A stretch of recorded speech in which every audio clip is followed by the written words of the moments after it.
बिस्मिल्लाहिर्रहमानिर्रहीम। कुरंगी कराची से उम्मे अली अकबर साहिबा ने ये पूछा है कि कुरान पाक में कन्फर्म कितने सजदे हैं और इनको अदा करने का तरीक़ेकार क्या है। तो मेरी मोहतरम बहन, कुरान पाक में इमाम आज़म अबू हनीफ़ा रहमतुल्लाह ताला अलैह के नज़दीक 14 सजदे हैं।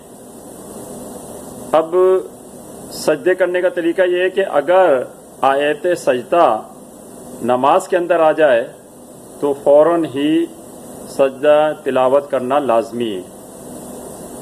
लेकिन अगर आप कुरान पाक पढ़ रहे हैं या कुरान पाक पढ़ रही हैं तो कुरान पाक पढ़ने के दौरान कोई आयत सजदा आ जाती है तो बेहतर तो ये है कि फ़ौरन सजदा कर दें।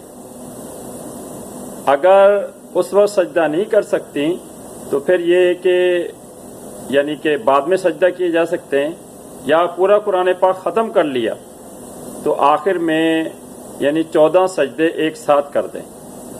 अब सजदा करने का तरीका मुलाज़ा फरमा लें कि जब खड़ा हुआ होता है बंदा तो अल्लाह अकबर कहकर सजदे में जाता है। सजदे में जाए, उसके बाद सजदे की तस्बीह 3 मरतबा पढ़े, उसके बाद अल्लाह अकबर कह के अत्तहियात में बैठे, ये एक सजदा हो गया। इस तरह लगातार 14 सजदे कर दे और आखिर में फिर सलाम वगैरह फेरने की ज़रूरत नहीं है, बल्कि मुंह पे हाथ फेर ले। तो इस तरह से ये कुरान पाक के 14 सजदों की अदायगी हो जाएगी। अल्लाह ताला मसले को समझ कर इस पर अमल करने की तौफीक अता फरमाए। आमीन।